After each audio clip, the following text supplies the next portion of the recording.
Hey everyone, welcome back to Tactical Magic. This is Molly Mandelberg, your host, tuning in from the van today, somewhere in Alabama on my way to New Orleans, Louisiana today.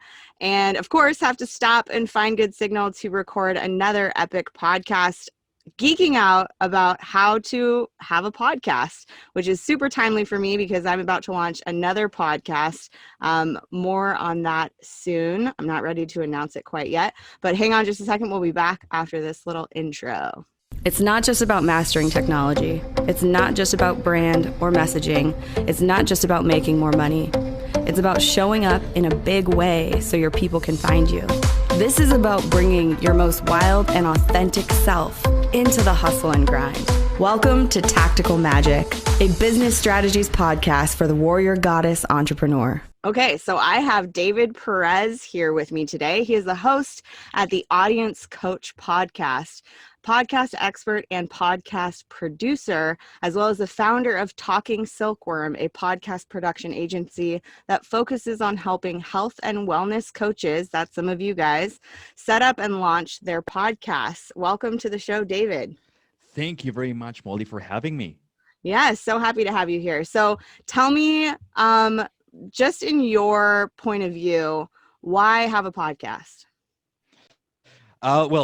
When it comes to coaches and to the spiritual coaches in this part of the industry that really tries to transform people's mindsets, there are so many reasons. There are so many reasons you can have a podcast. It depends on what you would like to focus on to start with. But there are so many benefits your audience or your potential clients can get from that. The first one is you're going to help them get a lot of inspiration. That's going to be the first of all. Many times we have issues that people do not act or they're afraid to act. And that additional push and that additional boost that we can give them through a podcast can help them a lot, because a podcast is always going to be very personal. It's going to be very close. It's going to be like they're part of that conversation and they're going to be motivated to take action. So you're going to help that person or those people that are listening to the show to take action and actually start transforming their lives. Another very important part, which is related to this as well, is you're going to build a community. Okay. Coaching, it's about community building because we want to help each other. Some of us or some of the coaches come from a background that helped them change your lives and start a coaching business. Okay. Like usually it's not just because we thought it was a good idea or a nice idea to be a coach, is because we have some life background that led us here. So building that community will help us grow as coaches, grow as people, also help other people grow and let people help each other. Okay, like build up community. This is super, super, super key. Um, and of course, we also have the business side, because you're a coach. You wanna make an income because you deserve to have an income because you're helping people. Actually, one part of that is gonna help you build trust. It's gonna help you build trust. It's different if you wanna reach out to some potential client who doesn't know who you are, who doesn't know your work, who doesn't know what you stand for, because this is very important to know what you stand for, who doesn't know what your area of expertise is. While if you go to a potential client and you already have like a portfolio or a display of knowledge and value you can share with them. Okay, you have a lot of interviews, you have a lot of solo episodes where you can talk about everything you know, everything you can help them with. And many of those episodes and interview actually are already part of a process they can start taking to transform their lives. I love that. It's so true. And I forget who it was, but I saw a TED Talk a few years ago that talked about how podcasting is actually one of the most intimate forms of content creation you can create, because rather than somebody seeing you on video, they're actually listening to you in their headphones, or they're listening to you on their drive to work. They're hearing your voice going straight to them. There's some sort of more direct, intimate connection when it's reduced down to just an audio podcast or broadcast, I guess you could say. And not only that, but there's less judgment. Sometimes we don't even recognize the kinds of filters that we have when we're looking at a leader. We're maybe subconsciously analyzing how they're dressed or how they're showing up or how they're standing or how they present themselves, and not recognizing how that may impact our perception of their message or their story. And there's something really beautiful about a podcast because you take that element completely out. Not to say that we need to hide behind only recording on audio, but there's something kind of beautiful if people discover you via audio. They get to connect with you and your message before they ever have a chance to judge you through their normal visual filters, which is kind of a beautiful opportunity to connect with people and to reach more people in that way.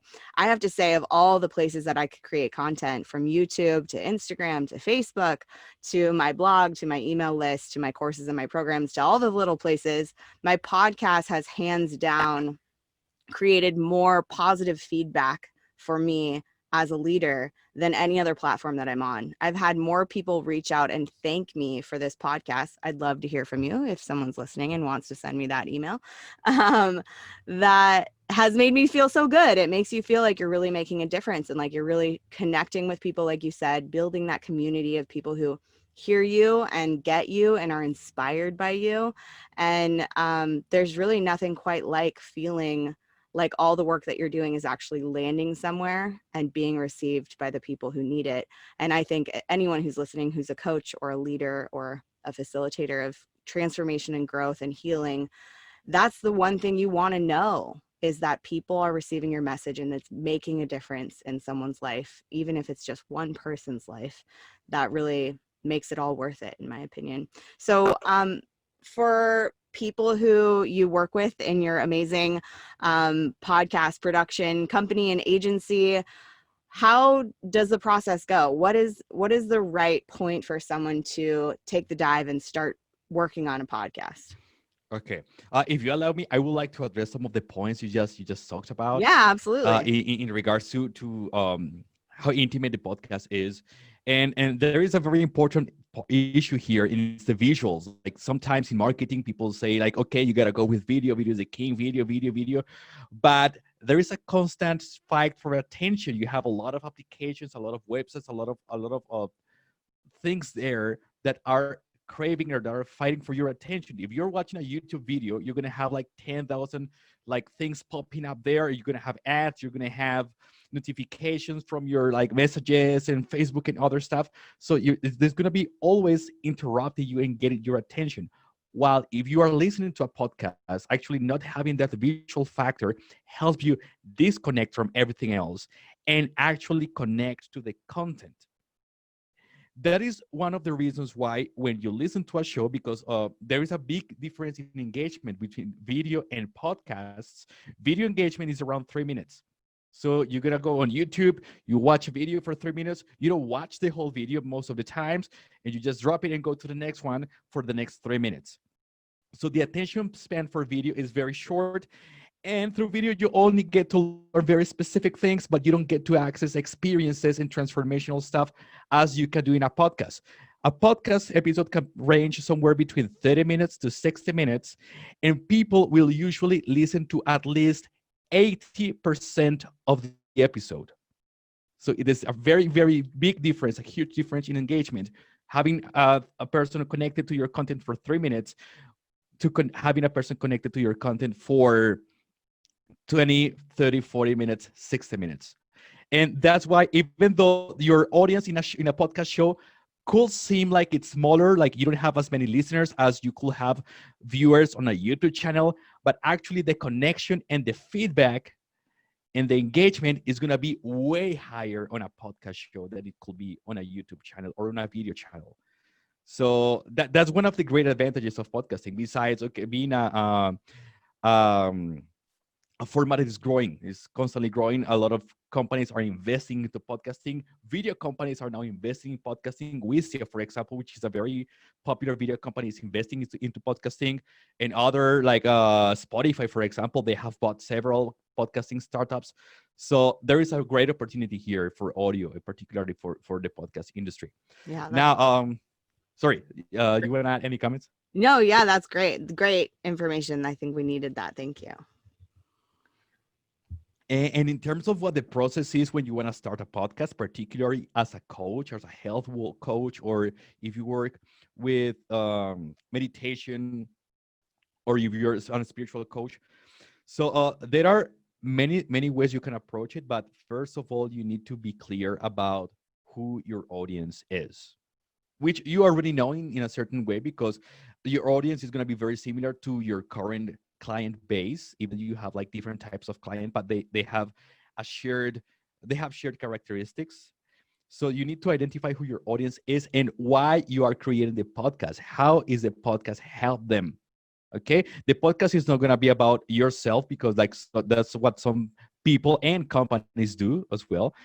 It's they want to create a show that fits their own needs or their own wants, but actually you want to cater to your audience's needs and your audience's wants. Okay, that's going to be super important. The other thing is that you're going to have to be consistent if you want to succeed with your podcast show. It's not going to give you results after a couple of months, after a few weeks. This is a long-term game, and eventually you want to establish this not as a goal in itself, but as a process that is going to be helping your business, you as a coach, and your audience, as long as your business is running. Okay, it's more of a practice, not so much as a goal in itself. So that's also very important, and you gotta be consistent. At least publish, for example, one episode a week. That's gonna be super important. And be clear on what you're going to talk about. So you are clear on who you're going to be talking to, and also what you're going to talk about. I've listened to so many podcast episodes that are like long conversations, and they speak about one thing and the other and the other and the other, and that's good, but that's just entertainment. If you want to help somebody, you need to address their specific issues, their challenges, their goals, and help them achieve that by providing punctual and specific info. And besides that, there is also the technical side. You should have a mic. Okay, I see you have a beautiful blue Yeti right there. So that is something that is usually overlooked for many podcasters. They want to just go with their cheap of Skyping headsets, or with the hands-free sets from their phones, and that usually provides very low quality audio, which will affect engagement. Like, people are not going to connect with something they can barely understand. The voice or the recording should be as clear as possible. That is super important. And okay, there is going to be also other technical aspects, as for example, you will need to have a website ideally, so you can post your content, and also connect that to your business funnel, which is something that you're an expert in. It should be part of your business. Your podcast should be an asset in your business. Okay, is that something that is going to be on the side? Is not something that is going to be like additional work for you? No, it's going to be for your business. It's going to help you build and grow your business. So you need to figure out how to plug that to your client funnel. For example, you can lead people from the show into your email list. You can lead people from the show into your opt-ins, into your landing pages. So you should build every single episode of your show around your business as well.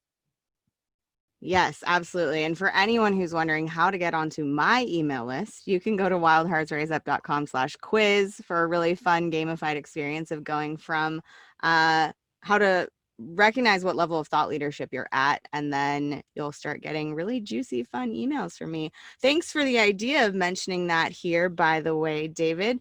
I'm curious, when you are working with a lot of people who are starting podcasts, who are getting into the rhythm of creating the content, I know personally, I've been doing this podcast for almost 2, maybe 3 years almost now. And there's been a couple times, because of, the way that I live, I'm a nomad. There's been a couple times where it's just kind of run away from me, and I've had to take a break for a month or 2 or 3 or 4 at one point. Just because creating consistent content on a regular basis is a huge challenge. And if you don't batch them out in advance, that can sneak up on you and feel really stressful when you're already running a successful business, or you're already very busy with your personal life, or in my case, a nomadic life. So I'm curious, what are some of the big setbacks or concerns that come up when someone is actually already started the podcast and they're moving forward with it that you see come up a lot? And what are the sort of antidotes or the solutions to those problems? How can people combat that in advance? Okay, one of the main challenges most of my clients have is the tech, actually, the hardware, how to use the microphone, how to connect the microphone, because like they have not done that before. Many of them do not have mics. Many of them have mics, but do not know how to use them. So it's just not being afraid of technology. Like play around first of all. Like it's just like with everything. Like the first time you used a smartphone, it was like complicated, but then it's natural. So it's practice. Like every single thing you do, even if as simple as it is, as it might be, requires practice. So one of them is not being afraid of tech, of gear, like how to use a microphone, how to talk in front of a microphone, for example, is going to be another issue. So just get familiar with that. Another common challenge people have is they don't know what they need to do in order to start, because there are like there is like a list of items you need to cover before you actually start with the show. For example, you need a cover art. You need an audience. Like some people want to start a show, they want to share a message, but they don't know exactly what they want to say and who they want to talk to. So like define your audience and define what you're going to be talking about, and make sure you have all the technical stuff. Maybe we can provide a link at the end of the show that has like a list of things people might need before actually starting the show. Yes, we'll put that in the Uh, show notes for you all. yeah, yeah, absolutely. And having an audience, I think that's a key thing in terms of strategy. Like people want to create and they want to share. They feel they want to share something, but they don't know who they're going to be talking to. If they don't know who they're talking to, they don't know what problems they need to address. That's another great challenge. And another thing, now that you mentioned, like you need to take a break, you need to be away probably. You need to plan in advance. You need to use a content calendar. You can use like one of these Google Docs spreadsheets or an Excel spreadsheet and plan your content in advance. I think, Molly, you do pretty much the same thing as I do. Like we have content recorded that can be published like 2 or 3 months after today. So yeah, just try to batch content as much as you can, interviews, solo episodes. That way, because life happens, like if you're a parent, I am a parent, like kids get sick, or you need to travel, or you have to go attend like a school meetings and stuff. You already have a backlog of episodes ready there to be released, and you have all that planned out on a content calendar. Like write down your strategy, write everything down. Don't just record a bunch of episodes and like leave them sitting there. No, plan them out. Okay, this is gonna be live on this date, and it's gonna deal about this topic and like that. Yeah, and that planning can go into as great or as little detail as you want. For example, I started realizing in my life, first off, I realized I didn't want to have client calls every single day of the week because a lot of times I'm driving across the country or I want to be out in the woods for days on end. So I started only doing calls a few days a week, and I started only doing podcast recordings 2 days a week, because for podcast recordings, I often put them on YouTube as well, and I want to be, showered and really put together. And I feel like I'm not a hot mess living in a van when I'm recording that podcast. So for me, only having to know I'm, extra put together 2 days a week, or sometimes only one day a week or one day every other week when I'm putting a bunch of podcast recordings on one day to just batch them all and get them done. That really was a relief for me. That really helped me to settle into more of a rhythm with it. And then for me, for a while, the production side of it, of actually following through with editing the audios and putting the intro in, which you probably heard earlier, and you'll hear the outro at the end of this episode. Piecing together the audios and making the episode image and things like that just started to be really frustrating and annoying for me. And I didn't want to do it anymore. I love creating the content, but for me, I probably would have given up on my podcast a while ago if I was still doing every single step of the production. So it's really important to know that people like David are out there. There are podcasting companies that can help you with the production side of your show. Or you can hire someone like a virtual assistant, which is what I do, Mhm. and train them to do it the way that you would want it done. I know The last one of my friends I had on the show talking about launching your podcast, he said he still does all the production himself. He hired someone to do it for a while, and then they didn't do it quite the way he wanted to do it. He wanted to have more of a hands-on approach and really get in there and edit it like very intricately. So he does it himself. And I know for a fact that he has dozens of episodes in the can, because I don't think he can quite keep up with himself, how much he records versus how much is going out there. So find a rhythm that works for you, find a plan, stick to it, notice if the plan is working or not, edit that plan, and keep things on your calendar or scheduled in such a way that you have dedicated time to focus on this project. Because while it may be a long game, you might not see clients and income coming from your podcast immediately for the first few episodes. Of course, there is a longer game to it. It is, like we said, a way to build your community, a way to foster that connection and increase your credibility and your clout, so that you build a fan base, so that you build a network of people who love your message and who are ready to show up when it's time to launch your next thing. Yeah. What else would you have to say to that? Somebody building a business from their podcast, which is hopefully many intentions. Yes, yes.